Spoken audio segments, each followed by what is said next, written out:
Hey guys, this is Sonu Alawat और finally जिसका इंतजार था वो घड़ी आ चुकी है। जी हाँ दोस्तों, मैं बात कर रहा हूँ एसएससी एमटीएस हवलदार वैकेंसी के बारे में, जिसका ऑफिशियल नोटिफिकेशन आ चुका है, ऑनलाइन फॉर्म स्टार्ट हो चुके हैं। और जैसे इसका ऑफिशियल नोटिफिकेशन आया, इसने सभी को हिला दिया है, क्योंकि कुछ ऐसा हुआ है जो कि आज तक एसएससी एमटीएस के इतिहास में कभी नहीं हुआ। तो आगे इस वीडियो में इस रिक्रूटमेंट के रिगार्डिंग कंप्लीट डिटेल से हम बात करने वाले हैं। पोस्ट और वैकेंसीज को तो डिस्कस करेंगे, साथ ही इसके डिपार्टमेंट्स को भी डिस्कस करेंगे, यानी कि एमटीएस की पोस्ट के ऊपर सिलेक्शन होने के बाद आपको कौन कौन से डिपार्टमेंट के अंदर पोस्टिंग मिलेगी, हवलदार की पोस्ट के ऊपर सिलेक्शन होने के बाद कौन कौन से डिपार्टमेंट्स आपको मिलते हैं। साथ ही इसका detail selection procedure step by step आपको समझाऊंगा। एलिजिबिलिटी क्राइटेरिया के बारे में बात करेंगे, एज लिमिट, एजुकेशन क्वालिफिकेशन इस बार क्या रखा गया है। साथ ही फिजिकल एलिजिबिलिटी क्राइटेरिया को डिस्कस करेंगे, जो कि स्पेशली हवलदार की पोस्ट के लिए होता है, यानी कि हाइट, वेट, चेस्ट, रनिंग की इसमें क्या रिक्वायरमेंट होती है। साथ ही इसके एग्जाम पैटर्न को डिस्कस करेंगे। इसके एग्जाम का detail syllabus subject wise, topic wise PDF form में आपको प्रोवाइड करूंगा। इन पोस्ट के ऊपर सिलेक्शन होने के बाद आपको इनिशियल इन हैंड सैलरी क्या मिलेगी, exam centre, job location, job profile के बारे में बात करने वाले हैं। और सबसे इंपॉर्टेंट डिपार्टमेंट डिस्ट्रीब्यूशन को भी डिस्कस करेंगे, यानी कि ये कैसे पता चलेगा कि एमटीएस की पोस्ट के ऊपर आपको सेंट्रल गवर्नमेंट लेवल का कौन सा डिपार्टमेंट मिल रहा है, किस डिपार्टमेंट में आपकी ज्वाइनिंग होगी। तो फ्रेंड्स, अगर आप इस वैकेंसी को लेकर थोड़े से भी इंटरेस्टेड है, वीडियो को आखिर तक जरूर देखिए, आज आपके सभी डाउट्स क्लियर होने वाले हैं। तो चलिए फटाफट शुरू करते हैं। वीडियो शुरू करने से पहले आपको एक छोटी सी इंफॉर्मेशन दे दूं। फ्रेंड्स, हमने आपके लिए वे टू सक्सेस बुक्स का एक जबरदस्त कॉम्बो तैयार किया है, जिसमें वे टू सक्सेस की लास्ट 12 मंथ्स की करंट अफेयर ओवरडोज की मैगजीन, साथ ही वे टू सक्सेस की सबसे बेस्ट जनरल अवेयरनेस की बुक अब एक ही कॉम्बो में अवेलेबल है, यानी कि अब आप इन दोनों बुक को एक साथ परचेज कर सकते हो। दोस्तों, इस कॉम्बो को परचेज करने का लिंक डिस्क्रिप्शन बॉक्स में एक बार चेकआउट जरूर कर लीजिएगा। तो चलिए भाई, बढ़ते अपनी वैकेंसी की तरफ। जैसे कि आपको स्टार्टिंग में बता चुका हूं, एसएससी के थ्रू एमटीएस मतलब मल्टीटास्किंग स्टाफ और हवलदार की पोस्ट के ऊपर वैकेंसी आ चुकी है। ये हमारी ग्रुप सी की पोस्ट होती है, ऑल इंडिया की वैकेंसी है। मेल और फीमेल दोनों ही कैटेगरी कैंडिडेट इस वैकेंसी के लिए एलिजिबल होते हैं। इस बार जो सबसे शॉकिंग फैक्टर रहा है इस रिक्रूटमेंट के साथ, वो है टोटल नंबर ऑफ वैकेंसीज। दोनों पोस्ट को कंबाइन करके टोटल नंबर ऑफ वैकेंसी इस बार 1558 ही निकली है। कहां टोटल वैकेंसी 7000 या फिर लास्ट ईयर 12500 निकली थी, और कहां वैकेंसी केवल यहां पर 1500 के आसपास रह गई है। तो अपने आप में बहुत ही गंभीर विषय है, बहुत ही डराने वाला विषय है कि आने वाले टाइम में गवर्नमेंट जॉब्स की क्या हालत होगी। एमटीएस की पोस्ट के ऊपर टोटल वैकेंसी 1198 है, हवलदार की पोस्ट के ऊपर टोटल नंबर ऑफ वैकेंसी 360 है। तो भाई इस बार आपको पूरी जान लगा देनी है, खुद को झोंक देना है प्रिपरेशन करने में, चाहे कुछ भी हो जाए, एक सीट आपको निकालनी है, सिलेक्शन उठा के ले जाना है। और मैं आपके साथ हमेशा बना रहूंगा, बहुत ही जबरदस्त कंटेंट आपको प्रोवाइड कराने वाला हूं, बस रेगुलर बेसिस पर फॉलो करते रहिए। अब एक बार बात कर लेते हैं डिपार्टमेंट्स के बारे में। एमटीएस की पोस्ट के ऊपर सिलेक्शन होने के बाद आपको सेंट्रल गवर्नमेंट लेवल के कौन कौन से डिपार्टमेंट मिलेंगे। दोस्तों, एमटीएस की पोस्ट के ऊपर आपको income tax, external affair, election commission of India, home affairs, enforcement directorate, press information bureau, telecommunication science and technology, cabinet secretary, department of revenue, ministry of health and family welfare, civil aviation, MSME, consumer affairs, parliamentary affairs, CBIC and CBN, और भी काफी सारे बड़े बड़े departments के अंदर आपको posting मिलती है। वहीं पर अगर आप हवलदार की पोस्ट को क्रैक कर लेते हो तो आपको सीबीआईसी डिपार्टमेंट मिलेगा, मतलब central board of indirect taxes and custom. CBN आपको मिलेगा सेंट्रल बोर्ड ऑफ नारकोटिक्स, साथ ही service tax, custom, narcotics, external affairs आपको देखने को मिलने वाले हैं। तो भाई बड़े बड़े सेंट्रल गवर्नमेंट लेवल के डिपार्टमेंट्स और मिनिस्ट्री ज्वाइन करने का मौका मिलता है आपको आफ्टर एसएससी एमटीएस और हवलदार की पोस्ट को क्रैक करने के बाद। अब फाइनली बात कर लेते हैं इंपोर्टेंट डेट्स के बारे में। दोस्तों, इस वैकेंसी के लिए जो ऑनलाइन फॉर्म स्टार्ट हो चुके हैं वो आज से, यानी कि 30 जून 2023 से हो चुकी है। फॉर्म की जो लास्ट डेट रखी गई है वो 21 जुलाई 2023 रखी गई है, क्योंकि इसका जो ऑफिशियली एग्जाम कंडक्ट कराया जाएगा वो 1 सितंबर से लेकर 29 सितंबर तक कराया जाएगा। तो भाई तैयारी में लग जाइए, वेट मत करिए। घर बैठे सेल्फ स्टडी करके इस एग्जाम को कैसे क्रैक कर सकते हैं, तो एक बेस्ट बुक का वीडियो आपको 2 दिन बाद प्रोवाइड करूंगा, इस वीडियो का वेट करिए। फिलहाल बुक्स को मैं एनालाइज कर रहा हूं। फॉर्म फीस के बारे में बात करें, जनरल, ओबीसी, ईडब्ल्यूएस वालों के लिए 100 रुपए फॉर्म फीस चार्ज किए जाते हैं। एसटी, एससी या फिर किसी भी फीमेल कैटेगरी के लिए कोई भी फॉर्म फीस चार्ज नहीं किए जाते। एलिजिबिलिटी क्राइटेरिया के बारे में बात करें, सबसे पहले एज लिमिट को डिस्कस करें। जनरल वालों के लिए मिनिमम एज लिमिट 18 ईयर होती है, मैक्सिमम 25 ईयर होती है। एक कैटेगरी होती है 18 to 27 ईयर की। जो आपकी एज कैलकुलेट होगी वो एज ऑन 1 अगस्त 2023 तक होने वाली है। सीधा सीधा समझ लीजिए, अगर आपका जन्म 2 अगस्त 1998 से लेकर 1 अगस्त 2005 के बीच में हुआ है, या फिर 2 अगस्त 1996 से लेकर 1 अगस्त 2005 के बीच में हुआ है, तो आप एलिजिबल है फॉर्म अप्लाई कर सकते हैं। ये मैंने आपको जनरल कैटेगरी का क्राइटेरिया बताया। ओबीसी एससी वालों को एज के अंदर रिलैक्सेशन मिल जाएगा, ओबीसी वालों को 3 ईयर का मिलता है, एसटी एससी वालों को एज के अंदर 5 ईयर का रिलैक्सेशन मिल जाता है। बाकी जो अदर रिजर्व्ड कैटेगरी है उनको भी एज के अंदर अच्छा खासा रिलैक्सेशन है, जैसे आप स्क्रीन के ऊपर देख रहे हैं। एजुकेशन क्वालिफिकेशन कोई खास नहीं है, अगर आपने 10th पास किया हुआ है तो आप एलिजिबल है, आप फॉर्म अप्लाई कर सकते हैं, चाहे आपकी एमटीएस की पोस्ट हो, हवलदार की पोस्ट हो।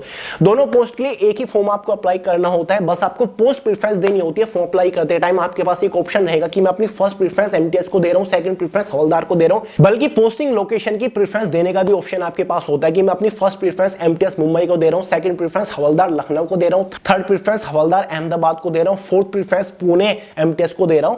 तो ध्यान से फॉर्म अप्लाई करिएगा, आपके पास काफी ऑप्शन होते हैं फॉर्म अप्लाई करते टाइम।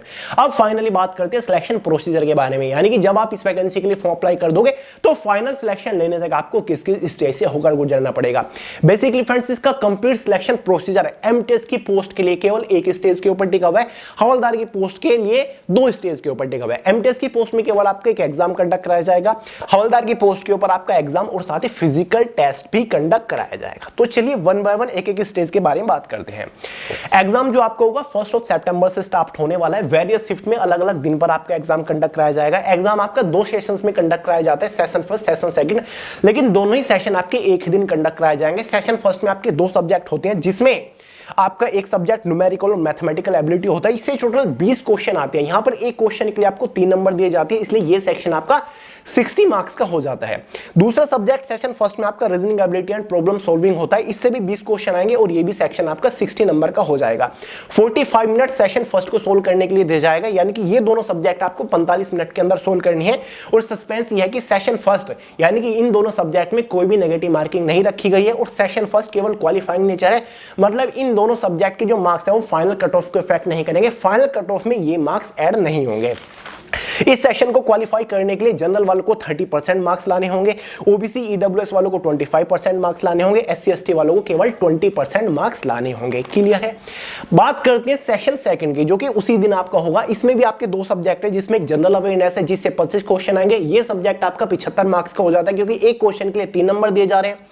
दूसरा सब्जेक्ट आपका इंग्लिश लैंग्वेज एंड कॉम्प्रिहेंशन का, इससे भी 25 क्वेश्चन आएंगे और ये सब्जेक्ट आपका 75 नंबर का हो जाएगा।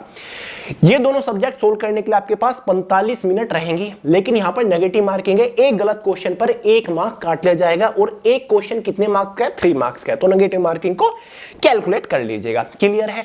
ये मोस्ट इंपोर्टेंट सेशन है, क्योंकि इन दोनों सब्जेक्ट के मार्क्स के बेसिस पर आपको फाइनल सिलेक्शन मिलेगा। सेशन सेकंड 2 सब्जेक्ट है, जीके और इंग्लिश। कितने कितने क्वेश्चन है? 25-25 क्वेश्चन है। मार्किंग कितनी कितनी है आपकी? 75-75 है। तो टोटल मार्किंग कितनी हो गई सेशन सेकंड की? 150 हो गई। मतलब 150 नंबर में से आपकी फाइनल कट ऑफ बनने वाली है। ठीक है, जो कि डिसाइड करेगी कि क्या आप एमटीएस की पोस्ट के लिए क्वालिफाई कर रहे हो या फिर आप हवलदार की पोस्ट के लिए क्वालिफाई कर रहे हो। ये कट ऑफ आपकी स्टेट वाइज रहती है, मतलब हरियाणा की अलग, दिल्ली की अलग, साथ ही उत्तर प्रदेश के अलग। इस तरीके से आपकी कट ऑफ बनेगी, कैटेगरी वाइज कट ऑफ बनेगी। देखिए दोस्तों, अगर आप केवल एमटीएस की पोस्ट को ही क्वालिफाई करते हो तो आपका सिलेक्शन प्रोसीजर का जो सिलेक्शन प्रोसीजर है वहीं पर खत्म हो जाएगा। लेकिन अगर आप एमटीएस और हवलदार दोनों ही पोस्ट को क्वालिफाई कर लेते हो, मतलब आपके मार्क्स इतने अच्छे हैं कि आपने हवलदार की पोस्ट को भी क्वालिफाई कर लिया, तो भाई आपका सेकंड स्टेज भी होने वाला है। सेकंड स्टेज में आपका फिजिकल टेस्ट होगा, समझिए इसको। ठीक है, फिजिकल टेस्ट होने से पहले एक बार हमने एग्जाम के बारे में बात करी, तो एग्जाम सिलेबस, एग्जाम सेंटर्स को डिस्कस कर लेते हैं। देखिए दोस्तों, इसके एग्जाम का complete detail syllabus subject wise, topic wise PDF form में मैंने way to success official Telegram channel के अंदर प्रोवाइड करा दिया है। टेलीग्राम चैनल का लिंक डिस्क्रिप्शन बॉक्स में, वहां से आप इजीली पूरे सिलेबस को पीडीएफ फॉर्मेट में डाउनलोड करके समझ सकते हैं, देख सकते हैं कि कौन से सब्जेक्ट के अंदर से कौन से टॉपिक के ऊपर आपको मोस्टली फोकस करना है। तो एक बार डिस्क्रिप्शन बॉक्स चेक करिए।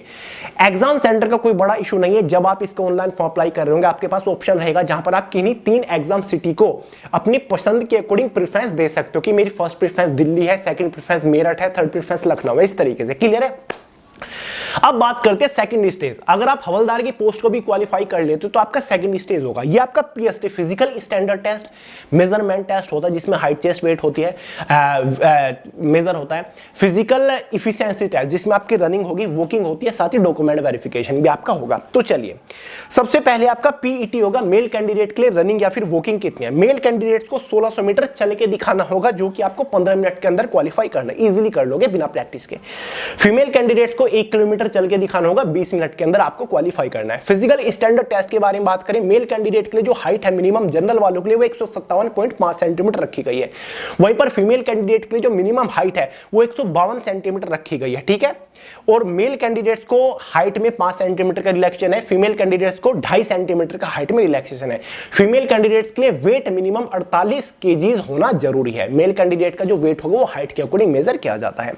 मेल कैंडिडेट्स की जो मिनिमम चेस्ट है वो 81 सेंटीमीटर हो जानी चाहिए और कम से कम चेस्ट में 5 सेंटीमीटर का एक्सपेंशन मतलब फुलाव आपको देना होगा, जिसके बाद आपकी चेस्ट कम से कम 86 सेंटीमीटर हो जानी चाहिए। इसी में आपका डॉक्यूमेंट वेरिफिकेशन होगा, जहां पर आपको अपने सभी ओरिजिनल डॉक्यूमेंट वेरीफाई कराने होते हैं, जैसे कि ओरिजिनल आईडी प्रूफ, 10th की मार्कशीट या फिर पासिंग सर्टिफिकेट। अगर आपने कोई रिलैक्सेशन रिजर्वेशन लिया तो आपको अपना कैटेगरी सर्टिफिकेट ले जाना होगा, क्लियर है। कुछ पासपोर्ट साइज फोटो आपको ले जाने होते हैं। तो ये आपका पूरा डॉक्यूमेंट वेरिफिकेशन होगा, लेकिन ये क्वालिफाइंग नेचर है, कोई भी एक्स्ट्रा एडिशनल मार्क नहीं दिया जाएगा सेकंड स्टेज में।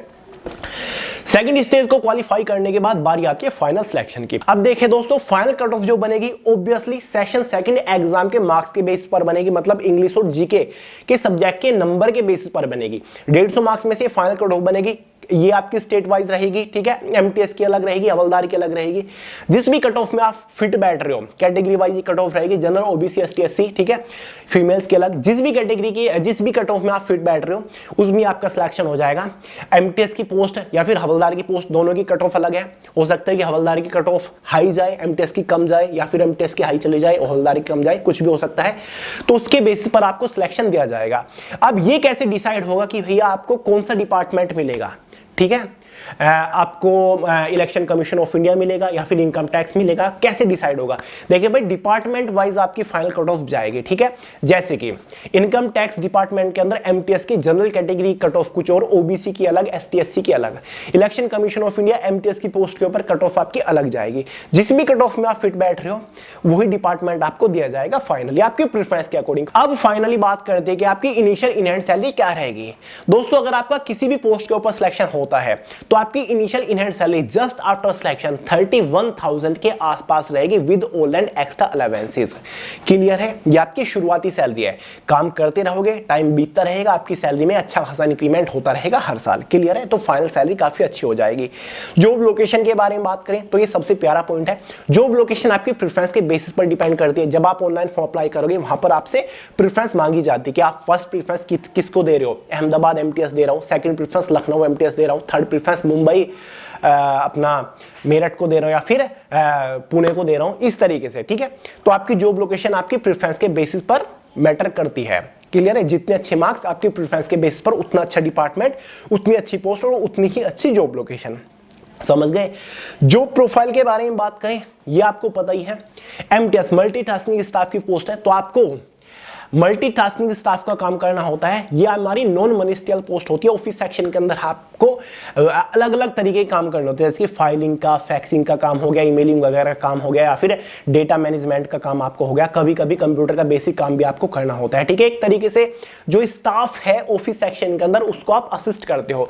वैसे जो प्रोफाइल के रिगार्डिंग एक डिटेल वीडियो लेकर आ जाऊंगा अगर आपकी डिमांड्स आती है। हवलदार की पोस्ट एक तरीके से जैसे कि पुलिस कांस्टेबल की पोस्ट होती है ना, डिसिप्लिन मेंटेन रखना, ठीक है, फील्ड के ऊपर। जिस भी डिपार्टमेंट के अंदर आप एज अ हवलदार जा रहे हो, चाहे आपका सीबीआईसी है, सीबीएन है, उसके अंदर आपको डिसिप्लिन मेंटेन करना है। अगर कोई रूल के खिलाफ जा रहा है, उनका उल्लंघन कर रहा है, तो उनके ऊपर एक्शन लेने की भी पावर आपके हाथ में होती है। तो इसके रिगार्डिंग भी एक फुल डिटेल वीडियो लेकर आ जाऊंगा, चिंता मत करिए, ठीक है। आई होप दोस्तों मैंने आपको इस वैकेंसी के रिगार्डिंग कंप्लीट डिटेल्स प्रोवाइड करा दी। अगर फिर भी कोई डाउट रह गया हो तो कमेंट करके पूछ लीजिएगा, आपके कमेंट का आंसर करने की पूरी कोशिश करूंगा। बाकी वैकेंसीज इस बार बहुत ज्यादा लिमिटेड है, 1558 वैकेंसी है। मेहनत ज्यादा करनी पड़ेगी क्योंकि कंपटीशन जबरदस्त लेवल का रहेगा। फॉर्म आपके उतने अप्लाई होंगे जितने हमेशा होते थे। हो सकता है कि इस बार और ज्यादा फॉर्म अप्लाई हो जाए क्योंकि हर साल कंपटीशन तो बढ़ रहा है। अभी 10th का 12th का रिजल्ट भी आया था। तो भाई चलिए, पूरी जान लगा देनी है। और बुक्स वगैरह के रिगार्डिंग कल या परसों वीडियो लेकर आ जाऊंगा, जो प्रोफाइल भी प्रोवाइड करूंगा, टॉप स्कोरिंग टॉपिक, सिलेबस पूरा smart syllabus, important study material, बहुत सारी चीजें प्रोवाइड करूंगा। बस चैनल को रेगुलर बेस पर फॉलो करते रहिए। तो चलिए दोस्तों, इस वीडियो में इतना ही था। पसंद आया लाइक करिएगा, दोस्तों का शेयर करिएगा, चैनल को सब्सक्राइब करना मत भूलिएगा। मिलते हैं अगली वीडियो में बहुत ही जल्द, तब तक के लिए जय हिंद।